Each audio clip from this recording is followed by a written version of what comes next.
ಉತ್ತರ ಕರ್ನಾಟಕದ ಸ್ಪೆಷಲ್ ಆದಂತಹ ಪುಂಡಿ ಪಲ್ಯನ ಮಾಡ್ತಾ ಇದ್ದೀನಿ. ತುಂಬಾ ಸುಲಭವಾಗಿ ಈ ರೀತಿ ಟೇಸ್ಟಿಯಾದಂತಹ ಪಲ್ಯನ ಮಾಡ್ಕೊಳ್ಳಿ. ರೊಟ್ಟಿ ಜೊತೆ ತುಂಬಾ ಟೇಸ್ಟಿಯಾಗಿರುತ್ತೆ. ಹಾಯ್ ನಮಸ್ಕಾರ ಎಲ್ಲರಿಗೂ, ವೆಲ್ಕಮ್ ಟು ಮೈ ಚಾನಲನ್ನು ಹೊಸದಾಗಿ ನೋಡ್ತಾ ಇದ್ದರೆ ಚಾನಲನ್ನು ಸಬ್ಸ್ಕ್ರೈಬ್ ಮಾಡ್ಕೊಳ್ಳಿ.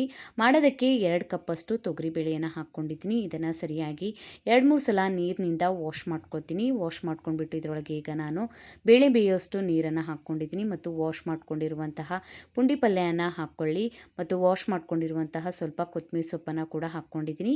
ಖಾರಕ್ಕೆ ತಕ್ಕಂತೆ ನೀವು ಹಸಿಮೆಣಸಿನ್ಕಾಯಿಯನ್ನು ಬಳಸ್ಕೊಳ್ಬೋದು. ಕುಟ್ಕೊಂಡ್ಬಿಟ್ಟು ಹಾಕ್ಕೊಳ್ಳಿ, ಇಲ್ಲಾಂದರೆ ಈ ರೀತಿ ಕಟ್ ಮಾಡ್ಕೊಂಡ್ಬಿಟ್ಟು ಕೂಡ ಹಾಕ್ಕೊಳ್ಬೋದು. 1 ಟೇಬಲ್ ಸ್ಪೂನಷ್ಟು ಜೀರಿಗೆಯನ್ನು ಹಾಕ್ಕೊಳ್ಳಿ.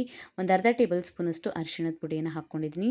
ಒಂದು 7ರಿಂದ 8 ಬೆಳ್ಳುಳ್ಳಿಗಳನ್ನು ಹಾಕ್ಕೊಳ್ಳಿ. ಸರಿಯಾಗಿ ಕುಕ್ಕರ್ ಮುಚ್ಚಳನ ಕ್ಲೋಸ್ ಮಾಡ್ಕೊಂಡ್ಬಿಟ್ಟು ಇದನ್ನು ಸರಿಯಾಗಿ ಬೇಳೆ ಬೇಯೋವರೆಗೂ ಬೇಯಿಸ್ಕೊಳ್ಬೇಕು. ಇದಕ್ಕೆ ರುಚಿಗೆ ತಕ್ಕಷ್ಟು ಉಪ್ಪನ್ನು ಸೇರಿಸ್ಕೊಂಡ್ಬಿಟ್ಟು ಈಗ ಸರಿಯಾಗಿ ಇದನ್ನು ಮ್ಯಾಶ್ ಮಾಡ್ಕೊಳ್ಬೇಕು. ನಾವು ಈ ರೀತಿ ಸರಿಯಾಗಿ ಮ್ಯಾಶ್ ಮಾಡಿಕೊಂಡ್ರೆ ಸಾಕು, ಪುಂಡಿ ಪಲ್ಯ ರೆಡಿ ಆಗಿಬಿಡುತ್ತೆ. ಹೆಲ್ದಿ ಮತ್ತು ಟೇಸ್ಟಿಯಾದಂತಹ ಈ ಪುಂಡಿ ಪಲ್ಯನ ರೊಟ್ಟಿ ಜೊತೆ ತಿಂದರೆ ತುಂಬ ಚೆನ್ನಾಗಿರುತ್ತೆ.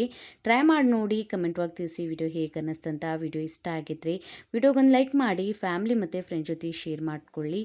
Thank you for watching.